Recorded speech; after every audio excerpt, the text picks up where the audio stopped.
중앙인 여러분 안녕하십니까? 8월의 중앙대학교 소식을 전해드리는 8월의 브리핑, 중앙사랑의 김가민, 조혜찬입니다. 먼저 8월의 중앙대학교 주요 소식입니다. 우리 대학이 라이프케어 플랫폼 기업인 SK실더스와 우수 융합보안인재 육성과 채용을 위한 산학협력 업무협약을 체결했습니다.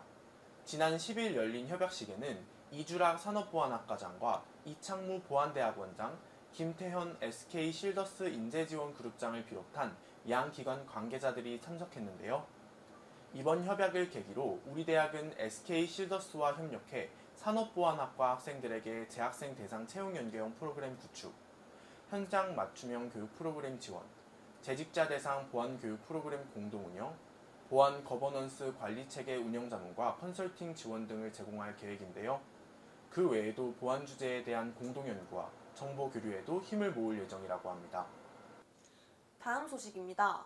우리 대학 다빈치 AI 대학원이 정부 주도로 처음 열린 인공지능 대학원 챌린지 대회에서 1에서 3위를 모두 휩쓸었습니다. 인공지능 대학원 심포지엄은 과기부가 지정한 국내 10개 AI 대학원을 비롯한 AI 대학원들의 운영 성과를 공유하고 미래 발전 방향을 논의하는 자리인데요. 이번 심포지엄에서 우리 대학은 1등상, 2등상, 3등상을 비롯해 단체상까지 싹쓸이하는 성과를 거뒀다는 소식입니다. 우리 대학은 다빈치 AI 대학원을 통해 AI 관련 교육과 연구를 활발히 수행하고 있으며 이를 중심으로 4차 산업혁명 시대 핵심 기술로 손꼽히는 AI 관련 고급 인재 배출과 연구력 향상을 위해 노력할 계획이라고 합니다. 다음 소식입니다. 우리 대학 간호학과가 세계대학 순위 간호학 분야에서 국내 단독 1위에 오르는 쾌거를 달성했습니다. 중국 상해교통대가 최근 발표한 분야별, 학과별 순위 GRAS에 따르면 우리 대학 간호학과가 국내에서 가장 높은 순위를 기록했는데요. 우리 대학 간호학과는 2018년 처음으로 GRAS 순위에 진입해 가톨릭대, 연세대와 함께 공동 1위를 차지한 바 있습니다. 지속적인 성장세를 보인 우리 대학 간호학과는 올해 처음으로 국내 단독 1위 달성과 세계 100위권 이내에 진입했는데요.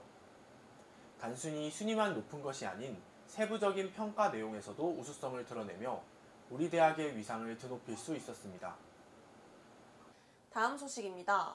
우리 대학이 지난 7월 20일 서울시 캠퍼스타운 종합형 사업 2단계 추진을 위해 동작구청 숭실대학교와 업무협약을 체결했습니다. 이번 협약에는 세 기관이 캠퍼스타운 사업을 통해 동작구 지역을 일자리 중심의 활력 있는 대학가로 전환하고 지역 경제를 활성화하겠다는 내용이 담겼는데요. 우리 대학과 숭실대는 2019년부터 동작구와 함께 서울시 캠퍼스타운 사업을 통해 협력했습니다. 대학이 보유한 핵심 역량과 전문 자원을 활용하여 동작구 지역의 청년 창업 육성과 지역 활성화를 위한 사업을 중점적으로 추진했는데요. 세 기관은 이번 협약을 통해 추진 중인 캠퍼스타운 사업을 한층 고도화시킬 계획이라고 합니다. 다음 소식입니다.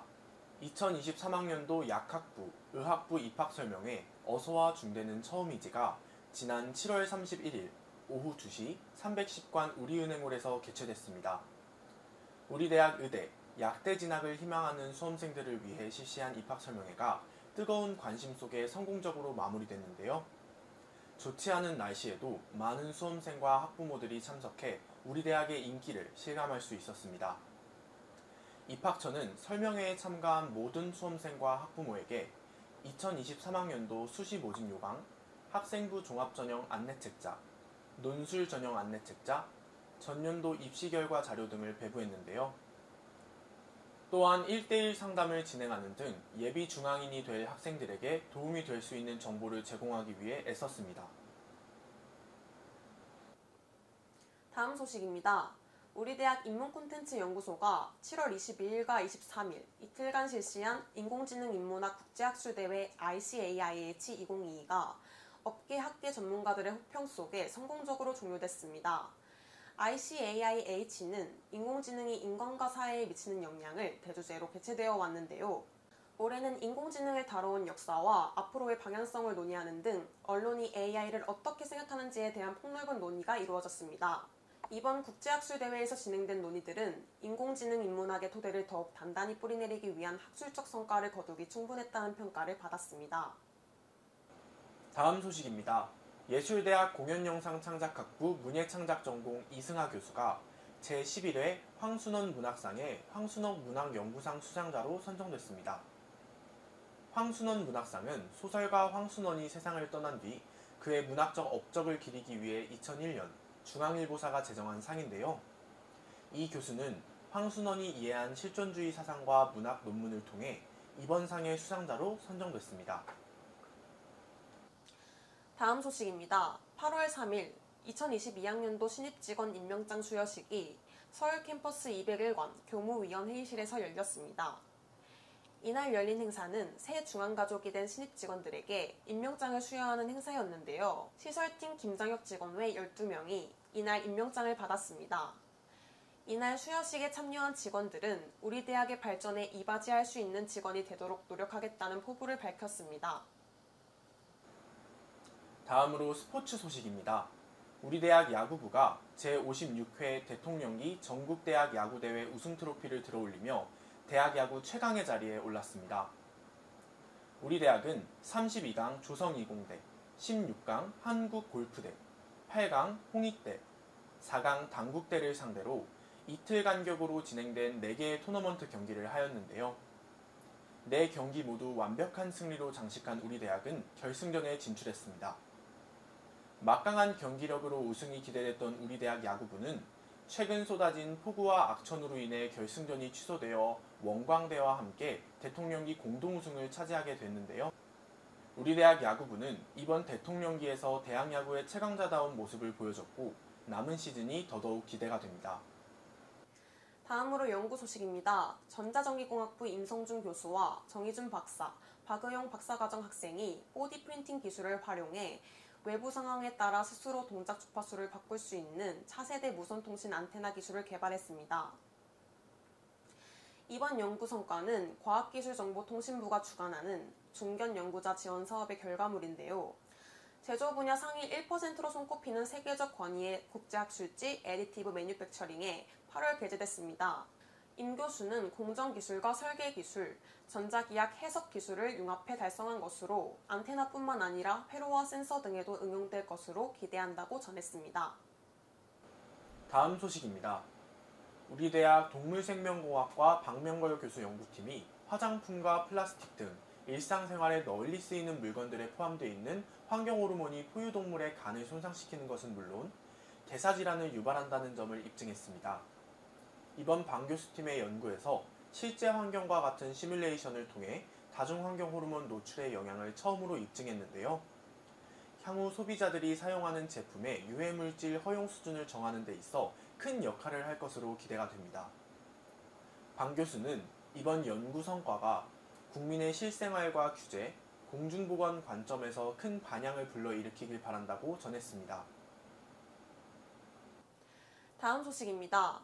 일반대학원 문헌정보학 전공 석사과정 재학생인 송채은 학생이 제1저자를 맡은 논문이 SSCI 상위 50% 학술지인 저널 오브 인포메이션 사이언스에 게재됐습니다.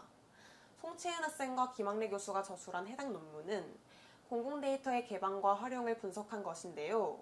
공공데이터 정책을 관리와 활용 측면으로 구분하고 지방자치단체의 공공데이터 관리 역량을 분석했습니다. 이번 연구는 공공데이터를 데이터 사이언스 관점으로 해석한 연구로 정부가 관련 정책을 수립하는 데 참고할 수 있는 연구인데요. 향후 연구진은 지방자치단체가 운영하는 모든 데이터 포털을 대상으로 연구를 확장할 계획이라고 합니다. 다음으로 발전기금 기부 소식입니다. 7월 21일 오 이비인후과 의원 오병권 원장 발전기금 전달식이 중앙대학교 광명병원 5층 대회의실에서 진행됐습니다. 의과대학 88학번 동문회 오 원장은 중앙대 의료원의 발전을 위해 총 8천만 원을 쾌척했는데요. 지난 2016년에는 중앙대 광명병원 건립을 위한 기금을 전달함으로써 관련 단체, 개인들의 지속적인 후원이 이어질 수 있는 포문을 열었다고 합니다. 그 결과 광명병원은 올해 3월 21일 성공적으로 개원할 수 있었습니다. 이외에도 광명병원의 개원을 응원하기 위한 후원이 이어지고 있는데요. 의과대학 9기 정혜익 원장이 1,000만 원, 의과대학 12기 최강식 원장이 1,000만 원, 의과대학 심장전공 모임 중심회에서 2,700만 원의 발전기금을 후원했습니다. 한편 중앙대의료원은 4년간 400억 원을 모금하는 것을 목표로 중앙메디컬 이노베이션 위원회를 출범하여 통합 모금 캠페인을 시작했다고 전해집니다. 다음 소식입니다. 우리 대학 창업경영대학원 원우회가 모교의 발전을 위해 써달라며 5,500만 원을 쾌척했습니다. 8월 3일 창업경영대학원 원우회 발전기금 전달식이 서울 캠퍼스 201관 3층 총장단 회의실에서 개최됐는데요. 창업경영대학원 원우회는 모교를 사랑하는 마음을 담아 11명의 회원이 조성한 발전기금 5,500만 원을 기부했습니다. 박상규 총장은 이번 기부금이 학교 발전을 위해 잘 쓰일 수 있도록 최선을 다하겠다며 감사의 말을 전달했습니다. 다음 소식입니다. 7월 27일 K&J 엔지니어링 김중구 대표 발전기금 전달식이 서울 캠퍼스 201관 3층 총장단 회의실에서 진행됐습니다. 지난 2018년 경영경제대학 동문회 제3대 회장을 맡은 김 대표는 모교에 대한 깊은 애정을 여러 차례 드러냈는데요. 100주년 기념관 건립기금 모금 당시 1억 원을 기부했으며 이외에도 적극적으로 발전기금을 기부하며 그간 우리 대학에 전달한 기부금은 총 1억 8,548만 원에 달하는데요. 이번 전달식에서도 김중구 대표는 모교의 발전을 위해 경영경제대학에 3천만 원의 발전기금을 쾌척했습니다. 다음으로 8월의 학생활동 성과 소식입니다.